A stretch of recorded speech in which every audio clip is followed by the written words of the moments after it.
muna ay yumuko at manalangin muli sa gabing ito. Lord God, salamat o Jesus for this opportunity na muli kami po ay makakapag-aral ng inyo po mga salita.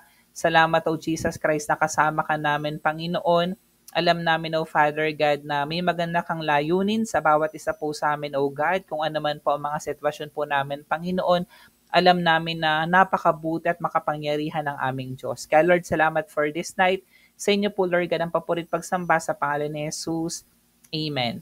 Ang pag-aaral natin tonight, inline pa rin po sa ating series for the month of April, Why Me? Ayan, so ang pag-aaral po natin, Divine Calling, Discovering Your Purpose. Kukuhanin po natin yung ating main text sa Isaiah chapter 42 verse 6. Ito po yung sabi ng English Standard Version. I am the Lord, I have called you in righteousness. I will take you by the hand and keep you. I will give you as a covenant for the people, a light for the nations. So basahin po natin sa Tagalog. Siyempre kinakausap dito ng Panginoon sa Isaiah at sabi dito, akong si Yahweh ang tumawag sa iyo sa katwiran. Binigyan kita ng kapangyarihan upang pairalin ang katarungan sa daigdig. Sa pamamagitan mo ay gagawa ako ng kasunduan sa lahat ng tao at sa pamamagitan mo ay dadalhin ko ang liwanag sa lahat ng bansa. So ito po ay pinahayag ng Panginoon kay Prophet Isaiah, pero ang tinutukoy po ng verse na ito, walang iba kundi ang ating Panginoon, ang ating tagapagligtas na si Jesus Christ. Binigyan po ang ating Panginoong Jesus ng kapangyarihan upang pairalin ang justice dito sa world at sa pamamagitan po ng ating Panginoon, na-restore yung ating relationship sa Panginoon. Nagkaroon po tayo ng covenant with the Lord. Amen. At yung liwanag nga raw po sa nation ay dadalhin ng tunay na light of the world, walang iba kundi ang ating Panginoong Heso Kristo. So yung Isaiah 42 verse 6 po nating binasa is a prophetic passage in the Old Testament. So ito po ay nakasulat sa Old Testament na inattribute to the prophet Isaiah. It is part of a series of prophecies often referred to as the servant songs. Ito po ay nangyari in the Old Testament. Siyempre, wala pa po doon ang ating Panginoong Heso Kristo, pero pino-foretell na ang pagdating ng Mesiyas, ang pagdating ng ating Panginoong Jesus. In this verse, dineclare ng ating Panginoon yung kanyang intention na i-appoint yung coming ng Messiah as a covenant for the people and a light especially for the Gentiles. Kasi alam naman po natin that the chosen nation ay yung Israel. Pero hindi lang naman po in-extend yung grace, yung biyaya ng Lord sa mga Israelita, but even to the Gentile nation, nakasama po tayo doon. The historical context includes the period of exile and longing for deliverance among the Israelites. Kasi as you know, after naman po etong mga Israelita ay napalaya sa kamay ng Egyptians, marami pa rin po silang na-experience na mga different tribulations, and then sila po ay naka-encounter din ng mga different battles. With the promise of the Messiah bringing hope and salvation to all nations, kaya mga Israelites, they are waiting for the salvation, they're waiting for the hope na ino-offer doon sa kanilang nation at walang iba kundi nga po ang ating Panginoong Heso Kristo, yung Messiah, yung hinihintay po nila. So 5 points ang gusto kong ituro sa atin tonight. Tandaan mo, point number 1, God's covenant promise. Just as God promised to send the Messiah as a covenant for His people, He also has a unique purpose and plan for each of us. So di ba yung pangako ng Lord na ibigay ang Mesias, ibigay si Jesus Christ, nangyari, di ba? In the same way, meron pong unique purpose ang Lord at plano ang Lord sa bawat isa po sa atin. Sabi nga kanina ni Ma'am G, 'di ba? Kahit na may mga problema tayong na-encounter, pero dapat naniniwala tayo na may magandang layunin at may magandang plano ang Lord sa bawat isa po sa atin. Sabi ko nga dito, despite our doubts and questions, 'di ba? So minsan kasi nagdududa tayo, minsan tinatanong natin ang Diyos. Ang dami ko nakakausap online na minsan yung mga concern nila, bakit ito yung nangyayari sa kanilang mga buhay, sila naman daw ay prayerful, sila naman daw ay laging tumatawag sa Panginoon. So andun, di ba na minsan nagdududa tayo, andun na minsan tinatanong natin ang Panginoon. Pero tandaan mo, God assures us of His faithfulness in fulfilling His promises. At minsan, hindi naman agad-agad po na pagdating ng bukas, andyan na yung pinangako ng Lord sa atin. Minsan, it will take some time. Pero tandaan mo, meron tayong assurance that it will come to pass in His perfect time because our God is a faithful God. So nire-remind po tayo ng verse na ating binasa that God's promises are sure. Ito yung tandaan mo ha, God's promises are sure. Sigurado. Hindi pa man bukas, hindi pa man ngayon, pero sigurado na mangyayari ang pangako ng Diyos. Kasi ang Diyos hindi katulad ng tao na sinungaling. Tapat ang Diyos sa kanya mga pangako. And He has a specific purpose for each person's life. Ito gusto kong emphasize na ang Lord may sariling layunin sa bawat isa po sa atin. Hindi naman natin pwedeng ipilit na kung anong layunin ng Diyos sa buhay mo, yun din ang layunin ng Diyos doon sa kapwa mo. Halimbawa, kung tinawag kang maging pastor, tinawag kang maging song leader, tinawag kang maging cell leader, evangelist, hindi mo pwedeng ipilit yung layunin mo doon sa layunin ng ibang tao kasi maaring tinawag sila sa ibang layunin. Offering hope and direction amidst life's challenges. Pero napakahalaga na malaman po natin yan. Kasi kahit na may mga pagsubok ng buhay, kahit na marami po tayong mga trials na kinakaharap sa buhay, mangyayari at mangyayari pa din ang kalooban ng Lord sa bawat isa po sa atin. Because our God is a faithful God and He is true to His promises. Point number 2, being a light to others. Just as the Messiah was appointed as a light for the Gentiles, tandaan mo church, we are called to shine the light of Christ in our spheres of influence. Yan ha, hinighlight ko dito. Tinawag tayo ng Panginoon na kung ano man ang liwanag na nilagay niya sa ating puso't kalooban, magliwanag ito sa ating nasasakupan. Hindi naman sinabi ng Lord, okay, mas nangangailangan ng service ko ang taga-Africa, pumunta ka ng Africa or pumunta ka ng Papua New Guinea. So, hindi naman po ganun. Kung ano po yung ating spheres of influence. Kung tayo po ay nasa ating compound, doon po sa ating compound. Kung tayo po ay sa ating family, sa ating katrabaho, sa ating mga estudyante. Ayan, kung saan po tayo merong influence, doon po tayo ginagamit ng Lord na i-shine out daw po natin yung liwanag ng Panginoon by living out our purpose and sharing the love of God.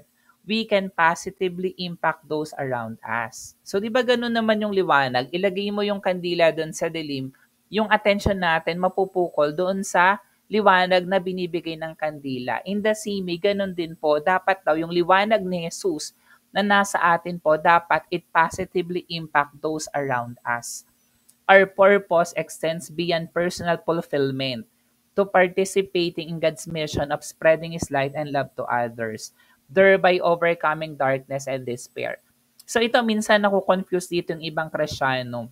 Minsan kasi, iba kasi yung personal fulfillment sa ikaw ay nakikibahagi sa mission ng ating Panginoon. So kapag meron tayong mga personal dreams and ambitions in life, di ba? Minsan gusto natin na ang maging sweldo natin a month, 6 digits. Gusto natin na makapagtapos tayo ng pag-aaral. Gusto natin na makapagtrabaho tayo abroad, di ba? So may mga ganun tayo mga dreams and aspirations. Pero tandaan po natin, dapat beyond our personal desires and ambitions, dapat nakikibahagi tayo sa mission ng ating Panginoon na hindi mangyayari yung mga bagay na iyon nang hindi pa rin tayo nakakagawa ng kalooban ng Lord sa bawat isa po sa atin. Di ba napakaganda na nangyayari yung ating mga personal desires and at the same time, nakikibahagi pa rin tayo sa mission ng ating Panginoon. Just like what we're doing tonight, na bagamat abala po tayo, naglalaan pa rin tayo ng oras ng panahon sa pakikinig ng salita ng ating Panginoon. And hopefully, yung mga salita na ating napakinggan, we can also share to people na meron po tayong spheres of influence. Napakadali po niyan sa ating pong pamilya. Di ba kung meron po tayong nanay, tatay, kapatid, mga anak po natin, kaibigan, di ba, kamag-anak, katrabaho, so we can share the gospel. We can share the message of grace to them. Point number 3 po natin, embracing our identity in Christ. Like the Messiah who was chosen and upheld by God, we find our true identity and strength in Christ. By knowing who we are in Him, we can confidently walk in our purpose and overcome doubts and insecurities. Tandaan mo kung sino ka sa paningin ng Panginoon. Minsan kasi yung mga tao na nakapaligid sa atin, hindi nila nakikita kung sino talaga tayo in the eyes of God. 'Di ba nakikita nila yung mga hindi magagandang bagay sa atin, yung mga kapintasan natin, mga weaknesses natin, or minsan kahit naman wala tayong ginagawang anything wrong to other people, nag-i-imagine sila ng gusto nilang identity natin. Pero tandaan mo, we should be assured kung ano yung tunay nating identity in Christ. So nire-remind po ng verse na binasa po natin that our purpose is rooted in our identity as children of God. Di ba ang ganda, no? Tayo pala ay mga sons and daughters of God. Eh sino po bang may-ari ng langit at lupa?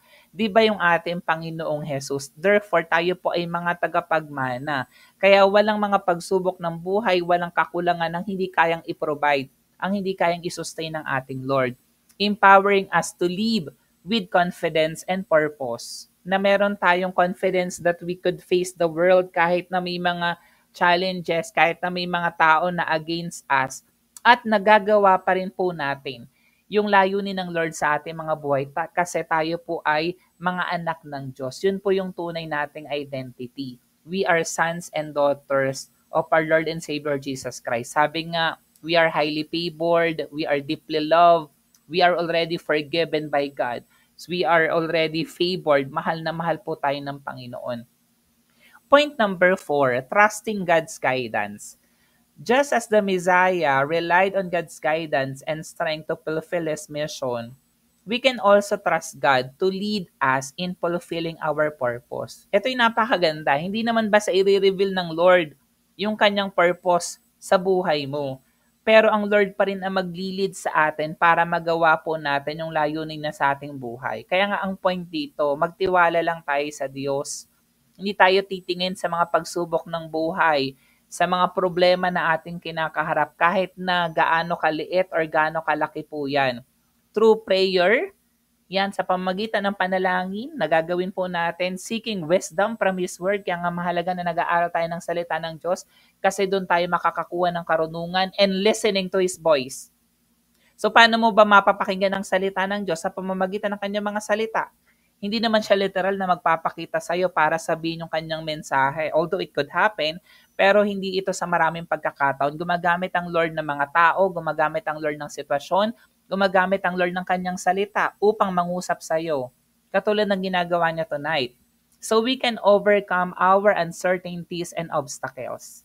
Di ba minsan uncertain tayo what will happen in the future? Ano ba to? Paulit-ulit na tong problemang to, ang tagal-tagal na. Ang dami pa ring mga pagsubok, ang dami pa ring mga obstacle para hindi ako makapagpatuloy sa Lord.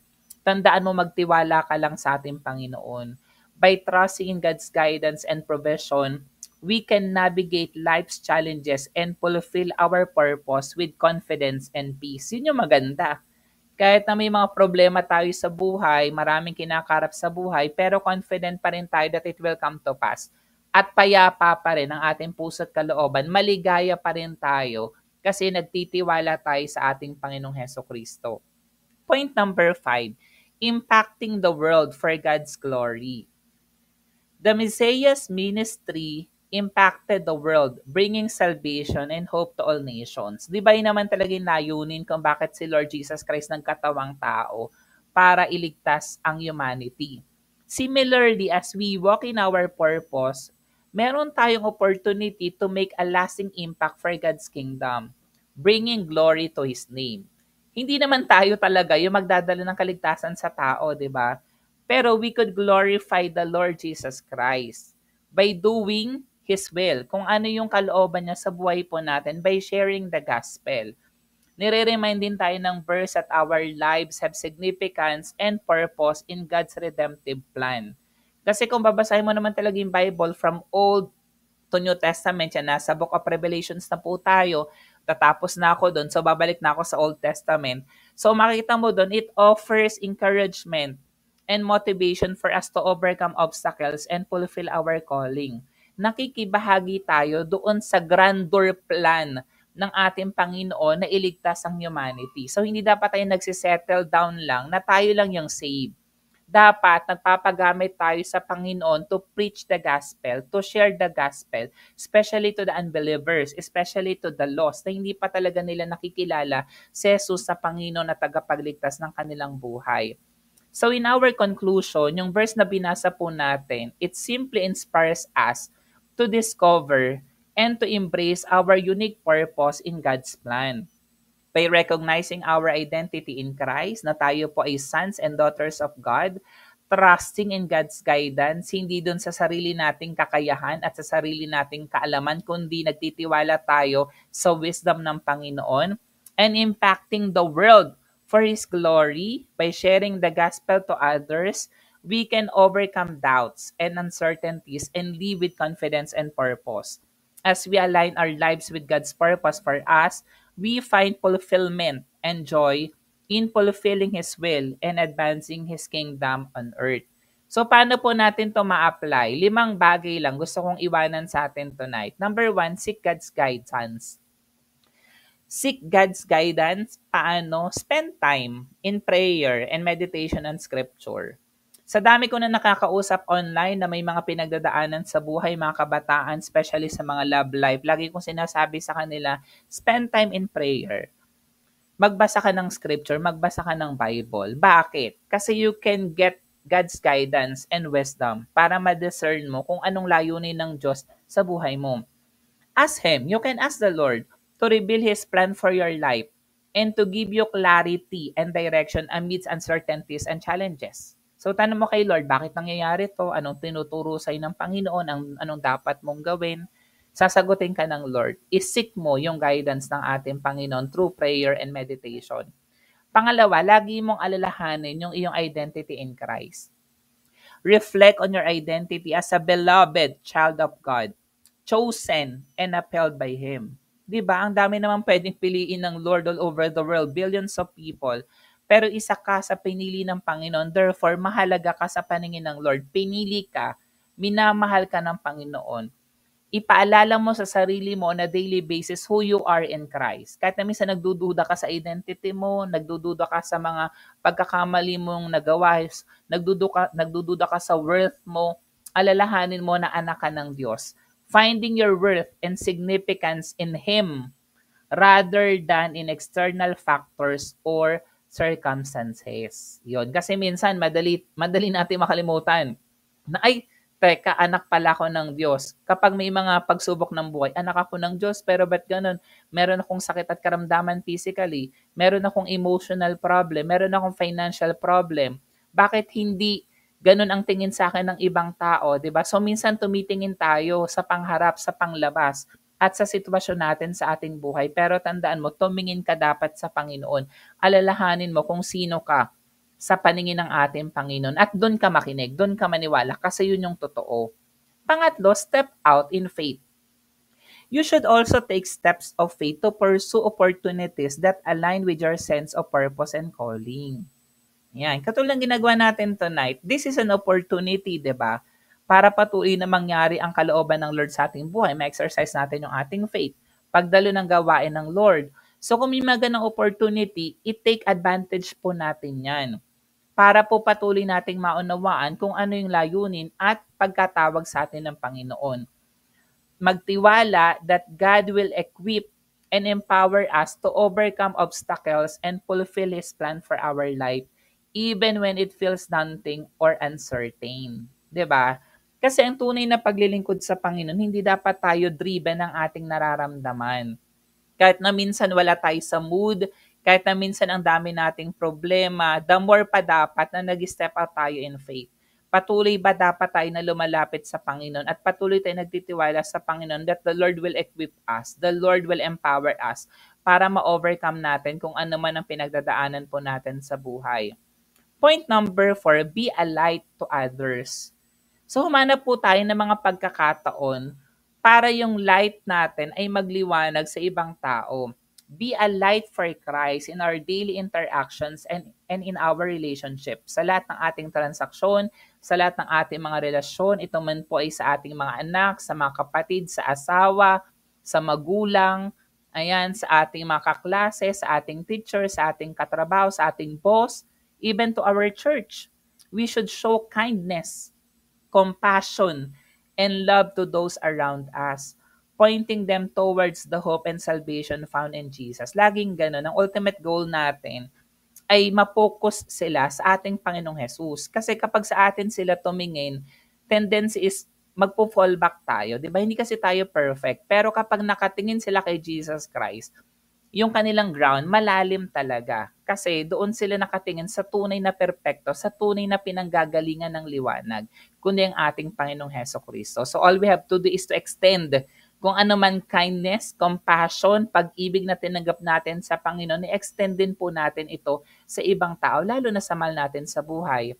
Point number 5 na gusto ko sa ating iwanan tonight, stay open to God's leading. Ulitin ko ha, stay open to God's leading. So we should remain open to God's leading and redirection. Kasi minsan maaring siguro nawala ka, ba't ganun Lord, on fire ako before, ganito kami dati, pero ganun, bakit ganun na ngayon? 'Di ba? So we could also be redirected once again to God. So dapat open tayo na muli tayong malid ng Panginoon. Patuloy tayong magpakambaba sa Panginoon.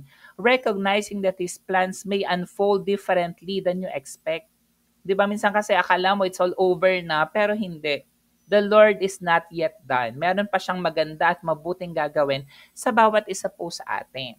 So therefore, we should be willing to adapt and respond obediently to His prompting, knowing that He is faithful to guide you towards His best for your life. Ang Lord di kasi nagsisettle lang na ito, good for you, better for you. The Lord always settles kung ano yung best for each and every one of us. Tayo pong manalangin. Panginoon, salamat, O God, for this night.